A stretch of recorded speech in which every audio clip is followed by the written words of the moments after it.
Welcome to the MVP Show. Today I'm chatting with George Dubinsky. If you like him here, you should check out his video on MVP Mondays.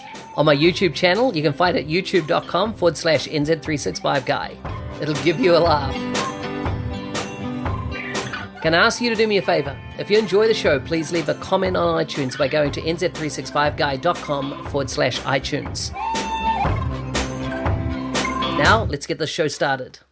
There's a knife in my heart and a storm in my hand. Okay, I'm here with George Dubinsky, and he's an old friend of mine from Sydney. He's lived all over the world. I pick Moscow, Ukraine, New Zealand, Australia. Where haven't you lived, George? Elsewhere. Elsewhere? Are those the top 4 countries you've lived in? Well, Moscow City, but No, I mean, Russia, of course. on a permanent basis, yeah. But I've been to a few countries, let's put it this way. As we speaking now, we're talking now from sunny Seattle, and I'm telling it without tongue in cheek. It's been really hot in Seattle, so so been traveling a bit.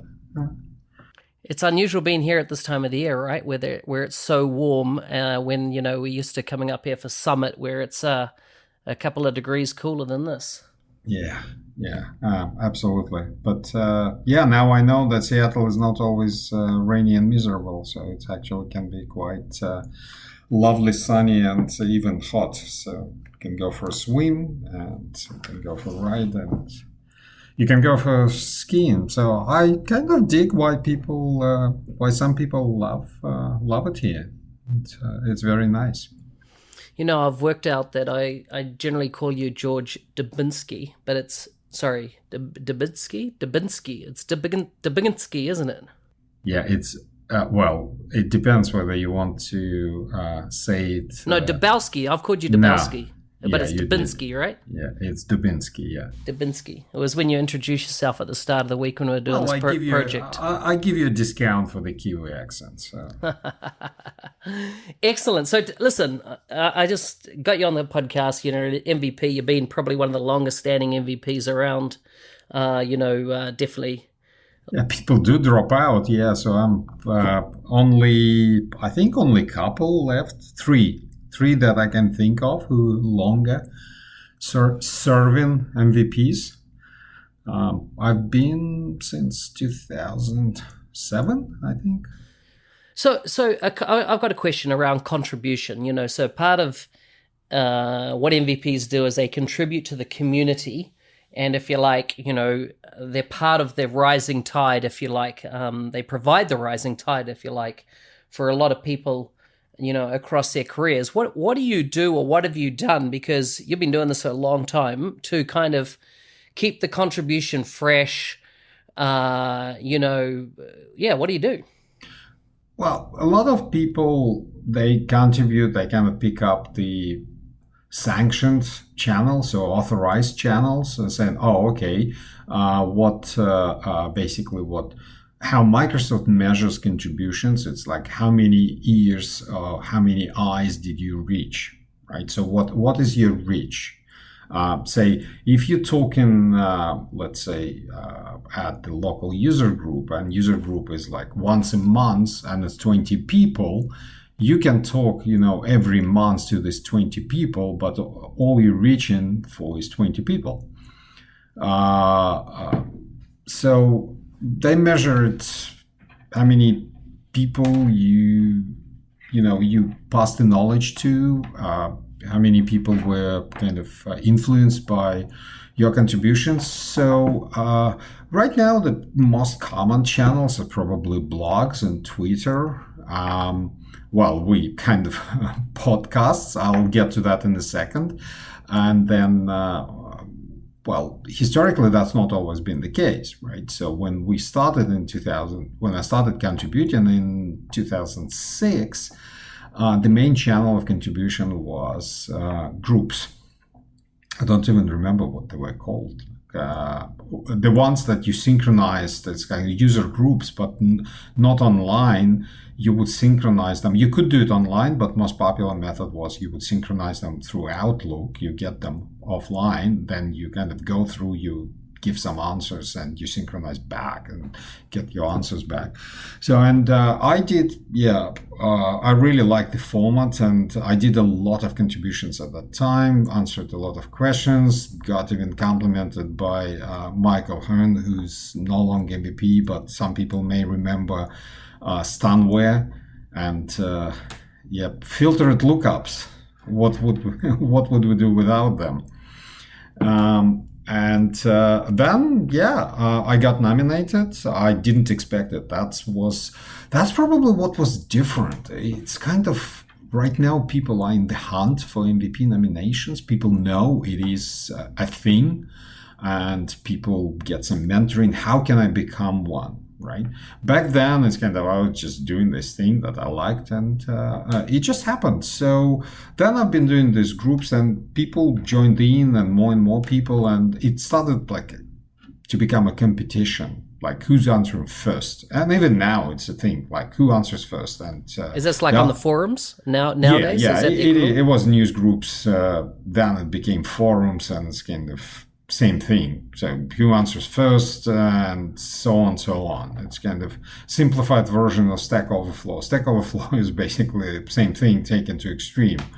But then I kind of got bored, and I started to think, what else can we contribute? So I started looking around, what else can I do? And I was writing a blog for a bit, but wasn't frequent. And I started the TechNet Wiki.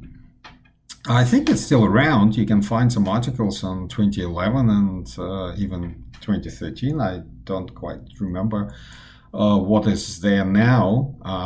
It got stale a bit, but when we started in, I think around 2010, around that time, sort of I joined the wiki team at TechNet, and the one thing what was really, really good is that TechNet, the Microsoft domains in general, people need to realize that they've got Google juice like no tomorrow. You publish something and they preferred by crawlers like Google, they index virtually instantly, and they get really, really good high rankings. So TechNet articles ranked really high, so started contributing, other people got involved, so we've done it for a few years. Then it's kind of got life of its own. I never was a big fan of the platform they're using. They use Lithium or Intelligent, whatever. I never was a big fan. It had limitations, and as in any corporate environment, it was kind of, I can't do X. Well, tough luck. No, but I heard on that platform that basically then a bunch of people started getting on and almost like botting it, and that they would, edit or create or edit a sentence or something, and that would increase their stats or how much their contribution was. Yeah, and it became people started gaming. False. As with any system, people start gaming the system. So something like you go into article and you kind of delete a space or add a space, and you save it, and you're the last editor, and you get points for editing, and the system wasn't even checking how much did you edit, what did you do, and things like that. So I got a bit tired of that, and then I saw the Office 365 tip of the day or something like this, and I thought, oh, that's a great idea. So I shouted to fellow MVPs, hey, who wants to do that? Because I did realize that it's impossible for one person contribute every day. So I did the shout, and basically I had Jerry Weinstock and Joel Lindstrom joining me, and we started contributing, and it was going really well. We kind of contributed without thinking too much, and I think people do think too much about, backlinks and, how I'm going to get indexed, how to get to the top of the, pile in searches and things like that. regardless what you do, content drives it. So we were doing like tip a day, business days only, but tip a day for a while, and then we started slowly growing to the top, bubbling up to the top of the list. So we kind of got some juice, got some readers, so it was going extremely well. Then the one thing I realized probably halfway in, or even like 6 months in, I realized that Office 365 tip of the day, they didn't mean every day. They were like posting once a fortnight or something. I said, damn, and we were sweating. But then we kind of got to 200 tips and then 400 tips. And then, once we cracked something like 700, we said, well, gotta get to 1,000, right? So we kind of persevered. Some tipsters kind of said, we refocused and said, we can't do it really. Then Leon Tribe joined us recently. Then Derek Borman started a video channel. So we have youtube.com/CRM tip of the day. So we've got hundreds of videos there, not hundreds, like dozens of videos there. And it started to grow and started getting traction. So we got thousands of like followers, subscribers. So it's doing really, really well. It's kind of get to the point, we're still doing it. It's kind of thing I really, really like. And, we're still doing it, and we'll continue to do it. Perhaps we're not as obsessed with doing it 5 days a week as we were before, but it's still going strong. We've got guest contributions, so it's really, really going well. And I would like to maintain that and continue that. But then again, we got a bit bored, so we said, what can we do? I said, why don't we try a podcast? At that point in time, I think we knew one other podcast, and we said, surely we can do as good job as this podcast. And we got together with Joel and Sean Tabor, and we started CRM Audio. So that's where it all kind of started, and suddenly people started to listen. And yeah, it was a new thing in our domain. People talking, if you roll back a few years, I think there were episodes when I was even reading SDK. We had a segment where I was reading SDK for 5 minutes and until someone said, oh, please stop. Anyway, so it was a good mix because of like personalities, and we have different we occupy different niches in Dynamics. Like Joe is not consultant, he's more of an architect. Sean is more like senior architect consultant as well, and I'm developer by trade. So it's kind of got interesting. But then we started, we said, well, we just talking in general, let's talk about something specific. And we started, different podcasts. Now we have like branching out. We have Power BI, you joined in as well. And then we have methodology about Scrum with Neil, and we have productivity podcast, and Joel maintaining it all. I just come every now and then and talk about nothing, about Dynamics mostly, but just chatting. But Joel does a great job of this podcast, and suddenly we grew up into a number of podcasts within the framework. So we kind of a network with CRM Audio. It's a network of podcasts all around Dynamics, but because Dynamics is so big, there's so many facets to it. So there's always something to talk about.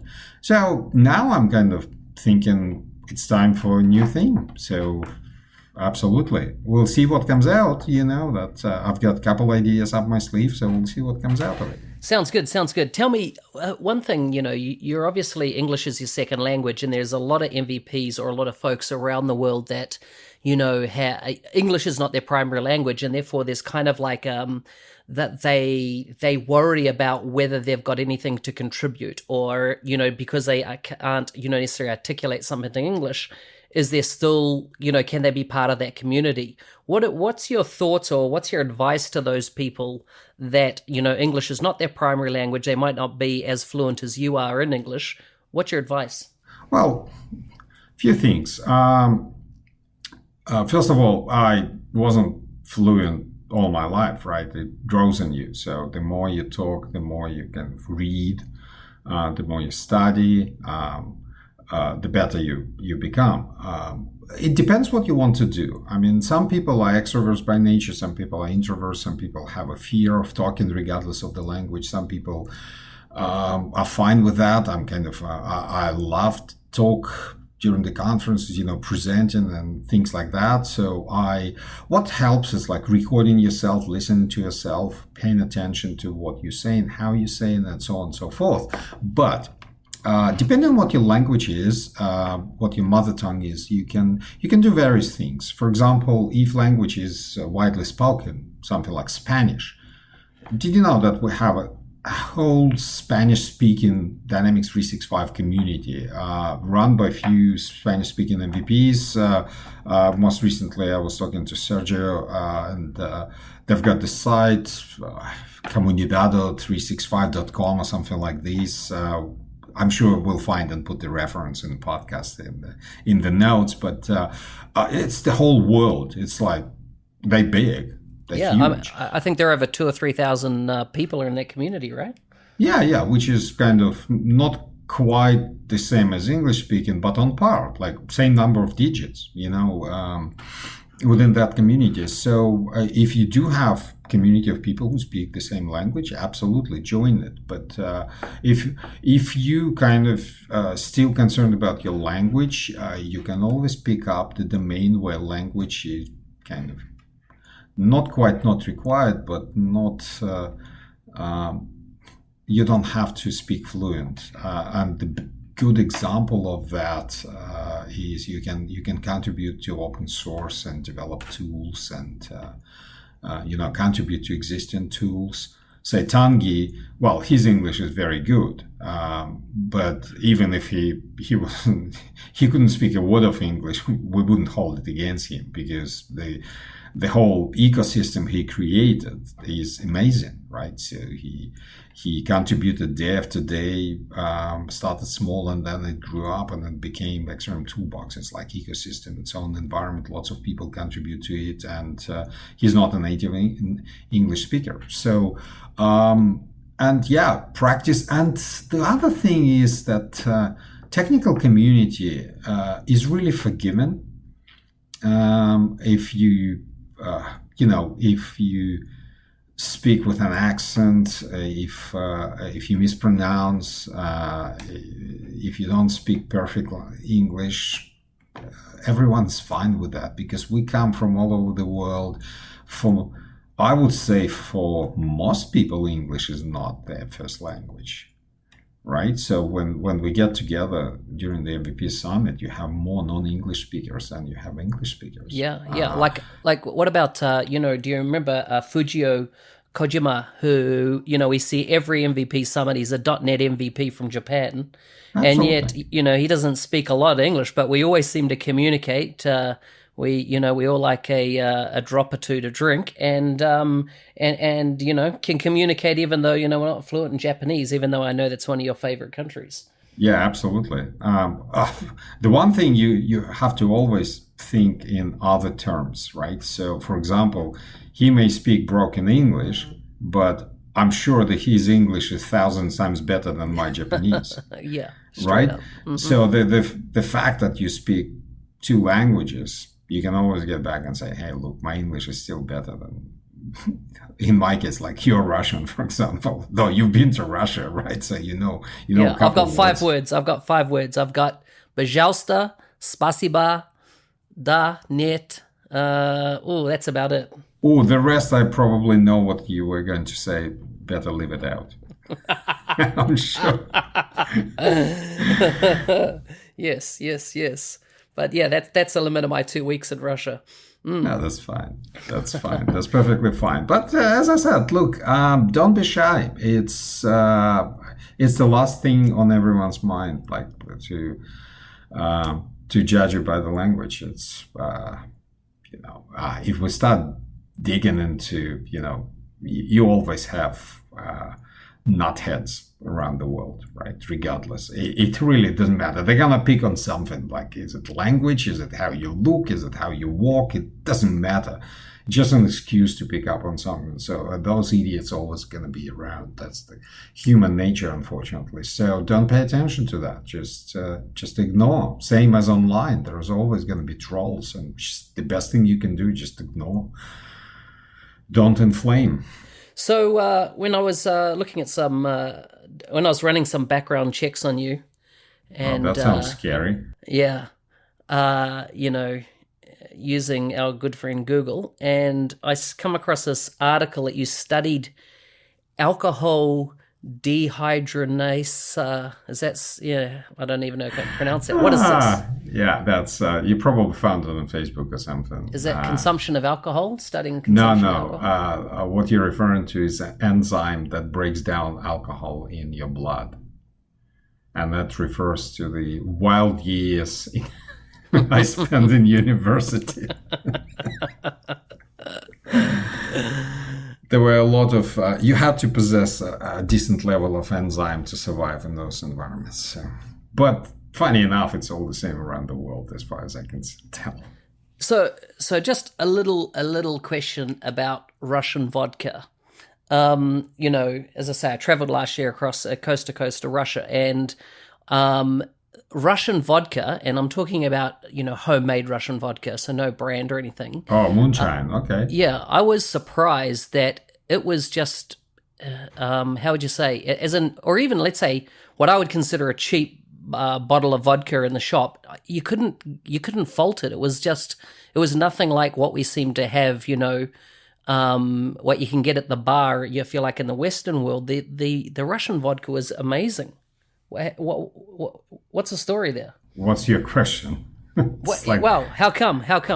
Well, take any Are you drinking vodka? I hear there's some slurping going on. I've heard some liquid in the background. You are correct, but it's not vodka. No, look, it's as with any agricultural product, right? Let's say your mom makes a cake, right? And you eat it and you say, oof, right? So this is so much better than most of the commercial cakes, right? So how come? Well, because you kind of refine the process. It's all about processes, you refine it, you perfect it, and you tune it to your own taste. So that's important. You do it as you like it, and you can tweak it. Whilst commercial is it's basically aiming for average, and it's about cost cutting. It's about chemistry. It's different beast. It was one of the most disturbing documentaries I ever watched in my life. I remember a few years back I watched a documentary about commercial food and what people do and how they study and the way you look. I never looked at commercial food ever again the same way, because what they do is like you wouldn't do it in your own kitchen because it wouldn't work. It serves no purpose in your kitchen on the scale, but it serves different purpose to produce on the scale, to preserve. They add ingredients like you wouldn't think, like anti-flatulent.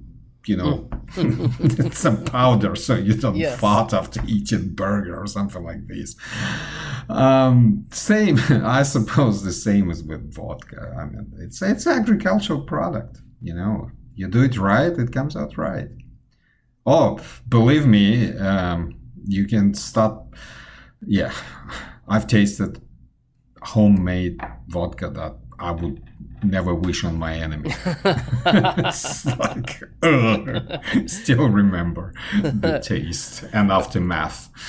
Wow, it wasn't my experience. Listen, tell me, casting your eye back over the last 11, 12 years of being an MVP, what opportunities do you feel have been afforded you, if you like, by having the exposure into the MVP program? Like everyone talks about, it's great and engaging with the product team, but like I know particularly in what I've seen of your career over the period of time I've known you, you seem to travel a lot. Do you think that's a part and parcel of the opportunity that's been afforded you? Tell us about that. No, I don't think the travel kind of is. I do the traveling because I'm MVP. I travel because I do public speaking. I do a lot of training. So I kind of got involved with the partner readiness program.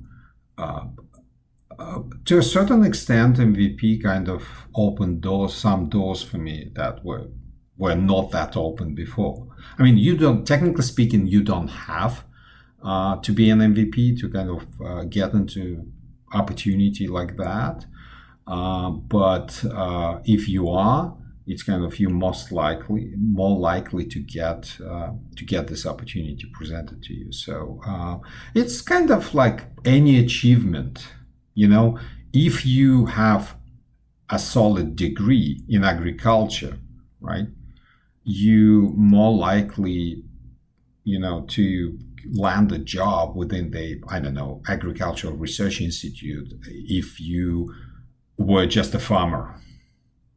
I decided, I know a lot about, growing vegetables, so I'll go and join this institute because they have position open. No, it's kind of the person who's got degree, they've got advantage over you. So same with that. So as MVP, you kind of you've proven that you can present yourself, you can reach out to people, and people listen to you. So you're not ignored. So you possess some certain qualities that, in my case, were some of those qualities, they overlap with the qualities that required to do training.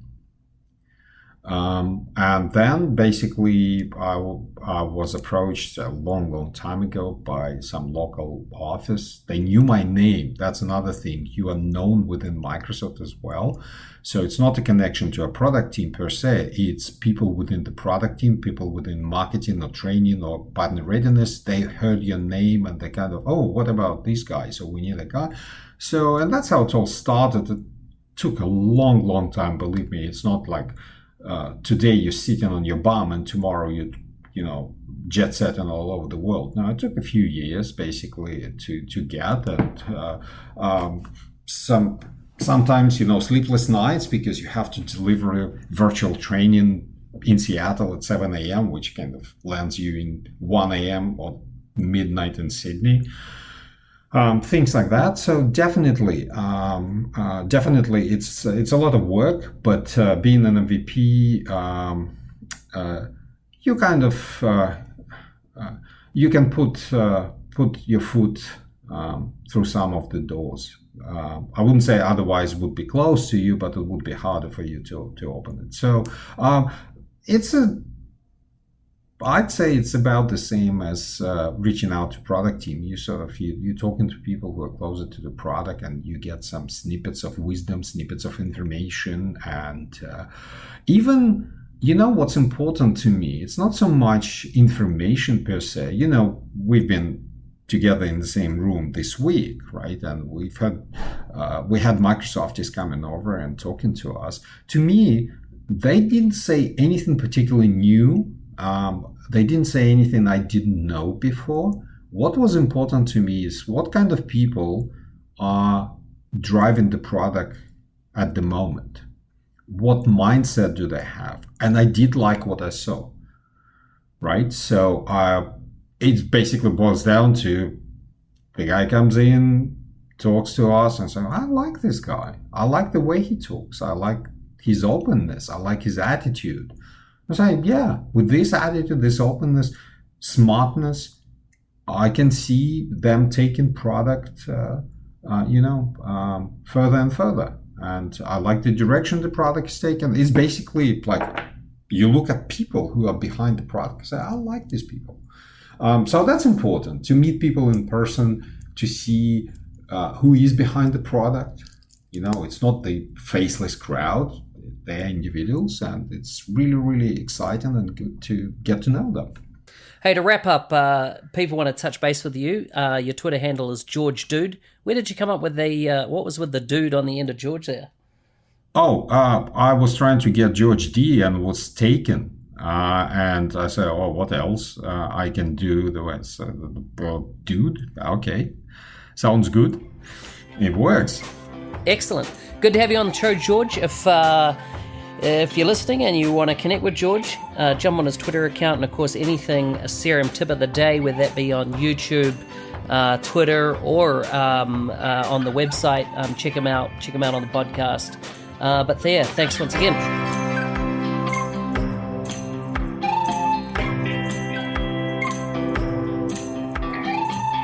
Hey, thanks for listening. If you enjoyed the show, please subscribe and leave feedback on your favorite podcast app. Full show notes can be found at nz365guide.com/35.